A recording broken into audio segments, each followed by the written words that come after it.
John Cusack famously called Hollywood a whorehouse, a place where people go mad, and that's because Hollywood is full of fakes and frauds, some of the most narcissistic and worst individuals alive, but some, however, are even more vile than others. Take Ellen DeGeneres, for example, a hypocrite of epic proportions. You see, Ellen constantly pleads with her viewers and fans to be kind to one another. She even sells products with the words "be kind." Be kind is quite literally her brand, but maybe she should change this to "be cruel." That would certainly be more reflective of her character. As one former employee of BuzzFeed News said, that "be kind" bullshit only happens when the cameras are on. It's all for show. I know they give money to people and help them out, but it's for show. When the cameras are off, there's a whole other Ellen. In 2020, 17 years after the Ellen DeGeneres show first aired, BuzzFeed published a bombshell piece outlining the many ways in which the ostensibly charitable host was an absolute phony, a wolf in expensive suit pants. The piece painted DeGeneres as a petulant bully, someone at total odds with her on-screen persona. BuzzFeed News interviewed both current and former staff members from the Ellen DeGeneres show, all of whom requested to be anonymous due to concerns of facing punishment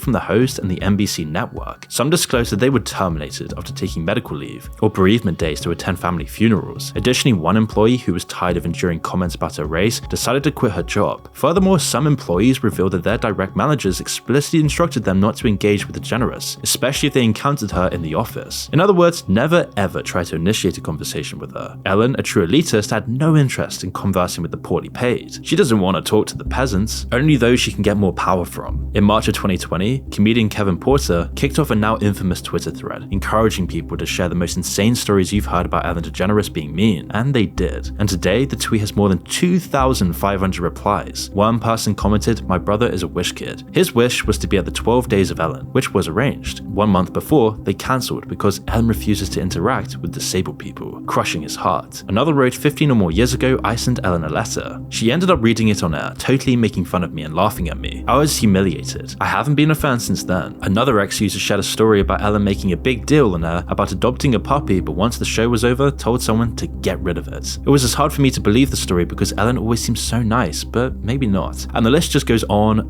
with hundreds of stories that are both scandalous and saddening. If even 10% of these are true, then Ellen is an absolute monster. Quote, "I think it's a lot of smoke and mirrors when it comes to the show's brand," one former employee told BuzzFeed. "They pull on people's heartstrings. They do know that's going to get likes and what people are going to go for, which is a positive message, but that's not always reality, and indeed it's not." One former staff member who has been working on the Ellen show for quite some time now disclosed to BuzzFeed that they had taken a month-long medical leave to seek treatment at a mental health facility after a suicide attempt. However, like many others, upon their return to work, they were informed they no longer had a job. So much to being kind to others, right? Another former employee even told BuzzFeed they were reprimanded for creating a GoFundMe campaign to raise money for medical costs that weren't covered by the show, and barely 24 hours after posting the GoFundMe, they were summoned to the head office and forced to take it down. Why? Because it might hurt Ellen's brand. Obviously, the "be kind" message does not really extend to staff members. The persona, as Swiss psychiatrist Carl Jung famously noted, is the social face individuals present to the world. It is, he said, a kind of mask, designed on the one hand to make a definite impression upon others, and on the other to conceal the true nature of the individual. For decades, Ellen wore the most convincing of masks. Now though, it has slipped off, and we all know the unflattering, ugly truth. No one will ever look at her the same way again.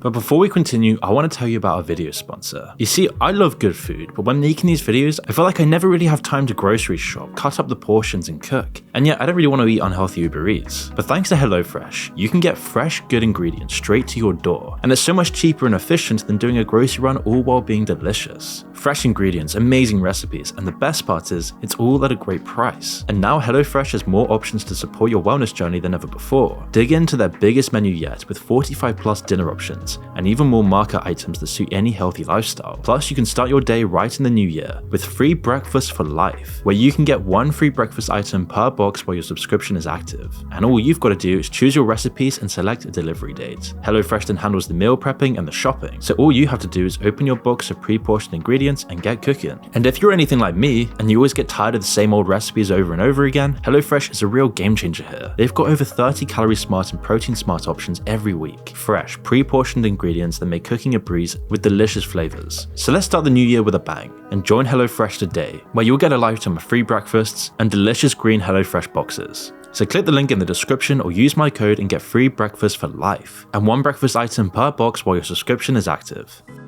Speaking of convincing masks that have slipped off, now it's time to discuss Jerry Seinfeld, one of the rudest individuals known in Hollywood. Throughout the years, Seinfeld had prided himself in providing viewers with inoffensive, curse-free comedy. On stage, he is squeaky clean, a beacon of family-friendly entertainment. Off stage, however, there's another side to Jerry Seinfeld. The man who never offends on stage has a reputation for offending many people off stage. The lead character in the legendary show Seinfeld came away from that show with one of the biggest egos known in Hollywood, which is an impressive feat to achieve, and it's probably this narcissism that led to his success, but it seemed to get worse over time. I mean, you can't really talk about Seinfeld without discussing the now infamous conversation with Larry King. You see, following the passing of King in 2021, a video from a 2007 interview with Jerry quickly resurfaced. In this particular clip, Jerry seemed noticeably upset by Larry's insinuation that Seinfeld had been cancelled. Consequently, an uncomfortable and impolite exchange ensued, and despite Jerry's assertion that this incident was merely a playful interaction with Larry, the late CNN talk show host informed the Young Turks that Jerry was genuinely angry. In the clip, Jerry berates King for not being more educated about his much-loved TV show. So you gave it up, right? I did. So. They didn't cancel you. You canceled them. You're not aware of this? No, I'm asking you. You think I got canceled? Are you under the impression that I got canceled? Have I hurt you, Jerry? I thought that was pretty well documented. Is this still CNN? I was the #1 show on television, Larry. Do you know who I am? But in this whole clip, we see another side to Seinfeld, one that wasn't seen much before, an unlikable bully verbally abusing an old elderly man. And if in doubt about this, just ask a man by the name of Eric Nederlander. Jerry is married to Jessica, but before marrying the comedian, Jessica was married to Mr. Nederlander, and as reported by Nikki Swift, when Jerry started pursuing her, Jessica was still married to Nederlander. Many on the media felt Jerry had snatched Jessica away from a less renowned individual, which undoubtedly aligned with Nederlander's viewpoint. In an interview with the New York Post, Eric said, quote, "I was manipulated, misled, and completely caught off guard by Jessica's infidelity. Jerry and Jessica have no respect for decent values. They deserve each other. I'm gonna go on with my life." And his anger is kind of understandable. After all, when Jerry met Jessica, she had just returned from a 3-week honeymoon with Eric. In other words, she had just walked down the aisle when Seinfeld swooped in to take her. Now, of course, Jessica is as much to blame as Jerry here, but it takes two to tango and already takes two to orchestrate an affair like this. But this wasn't Jerry's first time at the controversial romance rodeo. Rather creepily, when Seinfeld was 38, he was dating a 17-year-old high school girl. A quote from Seinfeld, "I don't think about the age issue. She doesn't, my friends don't." This seedy side doesn't really sync very well with his onstage and on-screen character. Mr. Appropriate seems kind of inappropriate. On Reddit, one user posted, "I was seated behind the famous comedian Jerry Seinfeld on an international flight and overheard him casually mention beating up his friend in 4th grade. The friend in question was a short, respectable, bald fellow with obvious self-esteem issues. Could Jerry's cool and courteous professional demeanor be a facade for a cruel, manipulative sociopath? Is the reason he's so big in Hollywood because he has a superiority complex and deep self-esteem issues mixed with narcissism? Is this what Hollywood rewards? The most fake bullying of all rise to the top? And is his friend really his friend, or is he just a lifelong victim and target for Jerry's abuse and ridicule?" Whether or not this is true, Seinfeld does have a reputation for being an insufferable soul. The actor who plays Phoebe from Friends revealed an interesting incident involving Seinfeld and a debt of gratitude she supposedly owed him. According to Seinfeld, the success of Friends, the biggest sitcom of the 90s and early 2000s, had a lot to do with him, and she recounted how she met the comedian at a social gathering, but he unexpectedly uttered the words, "You're welcome." Perplexed by this remark, she inquired why thank you was, where Seinfeld proceeded to explain that her show was scheduled to air after his own during the summer, suggesting that this tragic placement was the key factor behind Friends' growing viewership. Not the great dialogue, the memorable storylines, or unforgettable characters. And this ties in with Seinfeld's aforementioned ego.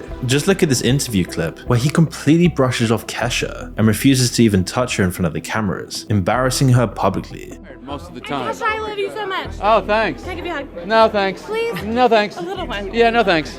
Oh. It seems like he is a wolf in sheep's clothing, but he's far from the worst. There was a time not that long ago that Jimmy Fallon was considered the nicest man on TV. But like Ellen and Jerry Seinfeld, the mask slowly fell off. And now today, we're slowly seeing the truth be revealed about who Jimmy Fallon really is. In September of last year, Rolling Stone published a piece titled "Chaos, Comedy and Crying Rooms Inside Jimmy Fallon's Tonight Show." And according to this damning piece, which involved interviews with current and former staffers, the on-screen Fallon is the polar opposite of the off-screen, something he has in common with Ellen and Jerry Seinfeld, and almost everyone in Hollywood. A fake plastic charismatic facade and a deep deeply insecure, narcissistic dark side. The piece claimed that Fallon, as many suspected, was fond of a few drinks and would frequently arrive at work under the influence of alcohol or suffering from a hangover, with a tendency to have sudden outbursts on any given day. On-screen, Jimmy is known for his explosive bursts of fake laughter. Off-screen, Jimmy is known for his explosive bursts of real anger. The employees, according to the Rolling Stone piece, were subjected to verbal abuse, with numerous individuals stating that The Tonight Show was the most toxic work environment they had ever experienced in their careers.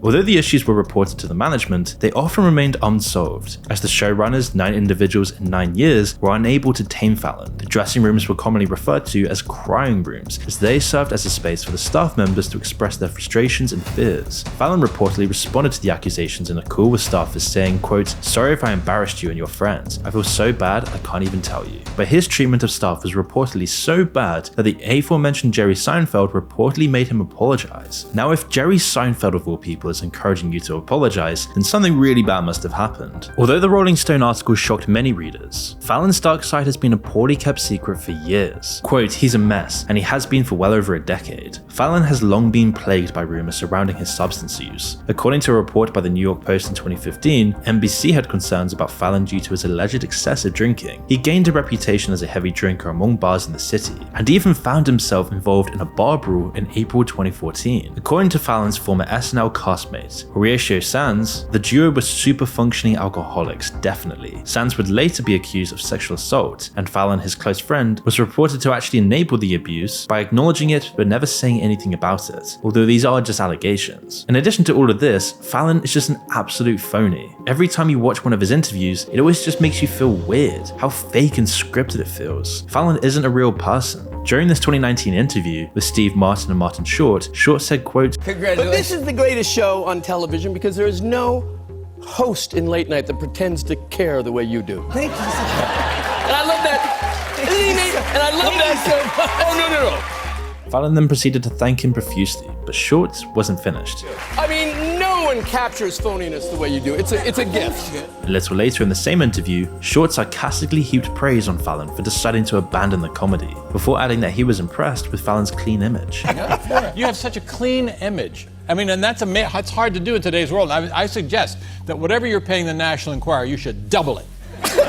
That is so nice. Brave of you. 5 years in, and to decide suddenly to abandon the comedy format. And these comments are coming from someone that Fallon knows very well. Both come from Saturday Night Live. Speaking of which, in May 2020, a video resurfaced of an SNL sketch where Fallon impersonated Chris Rock, and in the sketch, Fallon, a virtue signaling plastic, empty, pretending to care about social issues person, wore blackface. And although Fallon was quick to apologize, the hashtag Jimmy Fallon is over party began trending on Twitter. Now, Fallon might not be over yet, but the idea of him being the nicest man on TV certainly is. But luckily, he hasn't had a fall quite as dramatic as James Corden, another late night heavyweight with a reputation amongst the worst in Hollywood, with the British comedian appearing to be even more fake and more of a phony than Fallon. You see, in 2022, Corden, the then host of CBS's The Late Late Show, faced a temporary ban from a well-known restaurant in New York City. The owner accused him of being abusive to his staff over order errors. Corden allegedly became extremely nasty, demanding another round of drinks and that the restaurant cover the cost of all the drinks he had up until that point. He was, it seems, quite literally drunk on his own power,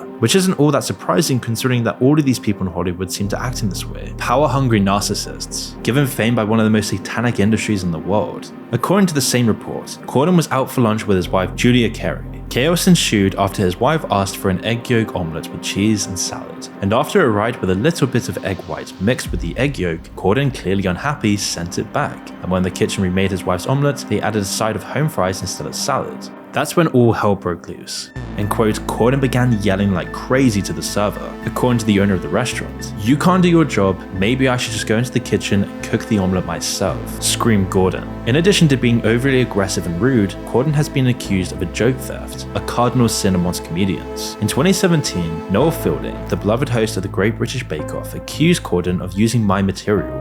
And it came down like that, and I really panicked. I thought, this is it, I'm too young to know what's happening. And as it came down like that, right at the last minute, I went, "Oi, mate." And he went, "What is it?" I find the best way to get out of being mugged, if someone tries to mug you, is just immediate. So if someone comes up and goes, "Give me your wallet, man, give me your phone," just go, "You're never gonna believe what's happened." If you just go, "Stuff like that, never gets what." Honestly, if someone goes, hand over your thing, go, I'm not gonna. Tweeting an explosive allegation from a fan that Corden had totally stolen a joke of his. More recently, Corden expressed his sincere apologies to his fellow countryman and comedian Ricky Gervais. After inadvertently using one of his jokes on The Late Late Show, during the show, Corden joked, if someone puts up a poster in a town square that says guitar lessons available, like you don't get people in the town going, I don't want to play guitar, I want to play the piano, you piece of. Well, that sign wasn't for you, it was for somebody else. You don't have to get mad about all of it. James's joke was a literal word-for-word copy of Gervais's joke that he made back in 2018.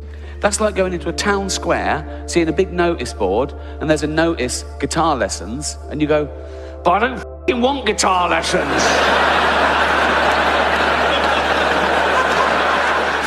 It's not for you then, just walk away. And even if this was just one of his writers doing this is far from the worst thing about Corden. Like Fallon, James Corden is supposed to be incredibly difficult to work with. Last year, TV director Craig Duncan called Corden the most difficult and obnoxious presenter he has ever worked with, claiming the TV star and comic regularly berated and cursed the staff while hosting A League of Their Own, an incredibly popular British game show. What the f*** is going on here? James reportedly asked the director and other staffers during filming for the show, you put a camera here, you put a camera there, it's so obvious how you shoot it, you're stupid. In truth though, Corden is the stupid one. Stupid for thinking he could behave so obnoxiously for so long and not face consequences. And that's why when he didn't ask me anything on Reddit, it ended up just being a total disaster, with everyone bringing up the real truth about who he is. In it, he was completely faced with the dark side of his character. Not everyone's gonna suck up to him like he's always expected, and people on Reddit showed him that. However, when it comes to abhorrent behavior, there is one man who takes the biscuit, and his name is Chevy Chase. Chevy Chase is a comedy legend, the star of iconic shows like Saturday Night Live and Community, as well as National Lampoon's Vacation film series, achieving Hollywood royalty. Nevertheless, the 80-year-old comedian and actor has garnered a reputation for being one of the most difficult people to work with in Hollywood. Wherever he goes, controversies and feuds arise. He is, by all accounts, a really awful person. In this interview with Esquire, Chase spoke candidly about a physical altercation with his fellow SNL colleague Bill Murray during the production of an episode in 1978. The incident took place in the dressing room of their co-star, John Belushi. The conflict arose when Murray allegedly made a disrespectful remark about Chase's troubled marriage with Jacqueline Carlin. So in response, Chase criticized Murray's physical appearance, leading to a heated confrontation between the two, which sounds completely juvenile. In 1985, during another appearance in SNL, Chase managed to irritate Robert Downey Jr. by making a derogatory comment about his deceased father, allegedly asking the Iron Man star, "Didn't your father used to be a successful director?" before adding, "Whatever happened to him? Boy, he sure died, he sure went to hell." And yet in 2009, Chase somehow managed to land a lead role in NBC's sitcom Community, playing the role of millionaire Pierce Hawthorne for 5 straight seasons. But during this time, he also managed to ruffle more than a few feathers, making comments that would make the most self-respecting people blush. In 2022, Chase told CBS Sunday Morning that he didn't care about headlines and former co-stars painting him as a nightmare to work with on set, but he really should kinda care, as Chase's behavior was described by co-stars as horrific over the years. "I guess you'd have to ask them," Chase replied, after being asked if stories about him being a jerk were accurate. "I don't give a crap. I am who I am, and I like who I am. I don't care. And it's part of me that I don't care. And I've thought about that a lot, and I don't know what to tell you, man. I just really don't care." Donald Glover, more commonly known as Childish Gambino within the world of music, starred opposite Chase in the hit sitcom, and his time alongside Chase was, by all appearances, a troubling one. In 2018, he told The New Yorker that Chase repeatedly made racist jokes directly to his face on set. According to the Salacious profile, Chase often tried to disrupt his scenes with Glover by initiating racial cracks between takes. One of the knee slappers was, "People think you're funnier because you're black." Hilarious, right? The 2002 book Live from New York, An Uncensored History of Saturday Night Live, includes several unflattering anecdotes about Chase's toxic behavior. Will Ferrell, a man not known for making serious allegations, called Chase the worst host of SNL he has ever had the misfortune of working with. I don't know if he was on something or what, if he took too many black pills that day or something, but he was just kind of going around the room and systematically riffing. Ferrell commented, "When he got to one of our female writers, he made some references like, 'Maybe you can give me a hand later.' When Will Ferrell is lashing out at you, then perhaps it's time to take a long hard look in the mirror." And although Chase was abused as a child, which probably explains why he's a sociopath, it doesn't really excuse his continuously bad behavior throughout the years. But this sort of thing does seem deeply ingrained in Hollywood culture. That's why these people are such predators all the time. During an interview with Howard Stern, Pete Davidson, who knew Chase during his SNL days, also echoed Ferrell's sentiments, but in a more explosive manner.